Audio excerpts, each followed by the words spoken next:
How does a person find career satisfaction?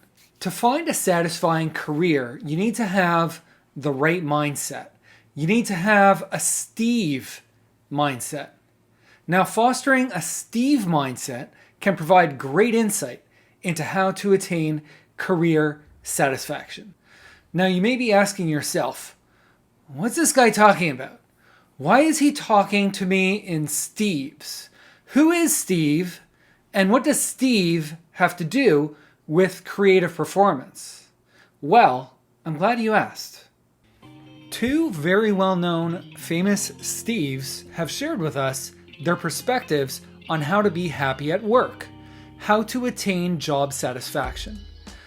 The first is Steve Jobs. In 2005, Steve Jobs was invited to deliver an inspirational speech to graduating students at Stanford University in California. In this speech, Steve told a crowd of exuberant graduates, "Follow your passion." This speech became a viral video and motivated an entire generation to find their passion and pursue it. A few decades earlier, in the 1970s, another famous Steve gave very different advice. Steve Martin. You may recognize this Steve as a successful actor and comedian, but did you know that in the 1970s, Steve Martin was a cultural phenomenon?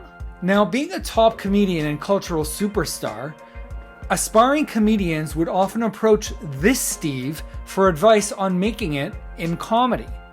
His answer was, become so good at what you do that others can't ignore you. Wow, that's very different advice from what Steve Jobs gave. For Jobs, passion was key. For Martin, skills were the most important. Craft was the most important. What do you think? Where do you land on this? Is passion more important? Or do you feel that in the end, it's the skills that pay the bills? Let's explore how passion and skills influence job satisfaction.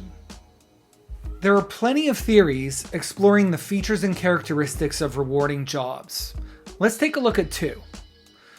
Self-determination theory is a psychological theory that presents three workplace characteristics that are typically associated with job satisfaction. According to this theory, for work to be satisfying, people need to feel autonomy.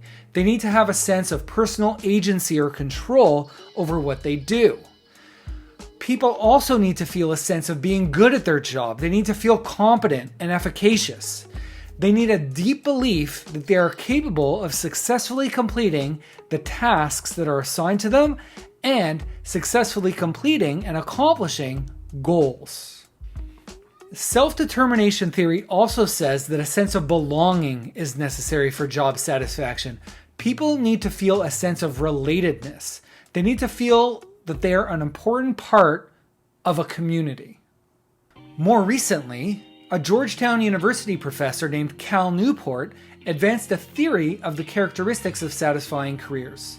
Cal interviewed people with high career satisfaction and found that for the most part, people who love their work didn't necessarily need to have a pre-existing passion for it when they started out. Instead, Cal found three common work traits that people with high job satisfaction share, and he called them ideal work traits. These traits are creativity, the ability to ideate and improvise, control, some influence over how, where, and when they do their work, and impact, the belief they're making a difference in the lives of other people. Now, surprisingly, Cal Newport also found that even when people are very passionate about their field, passionate about their domain, passionate about the area in which they work, if they don't have these three ideal work traits, they tend to be unhappy in their job. Personally, I'm not quite as pragmatic as Cal Newport. To me, passion is an important piece of the puzzle. But Cal Newport's work on ideal work traits definitely highlights the importance of both skill and craft. So, how do we go about developing our craft so we could land satisfying jobs with these ideal work traits? And more importantly, perhaps, in the context of this course, how do we develop creativity skills and our creative craft? Well, it starts with identifying the most important skills for enhancing our creative performance. Creativity skills belong in two categories: domain general creativity skills and domain specific creativity skills. Domain general creativity skills are the ones that are relevant across work areas, across domains. Brainstorming is a good example. Being able to think divergently, being able to strive for quantity and deferred judgment. Now, these skills are as critical and important for music composers as they are for high school teachers, as they are for marketing directors. These skills enhance creative performance across domains. They're domain general. Domain specific creativity skills, on the other hand, are the ones that are super important in a specific area. In the field of journalism, for example, it's important to be able to express your thoughts and observations in writing.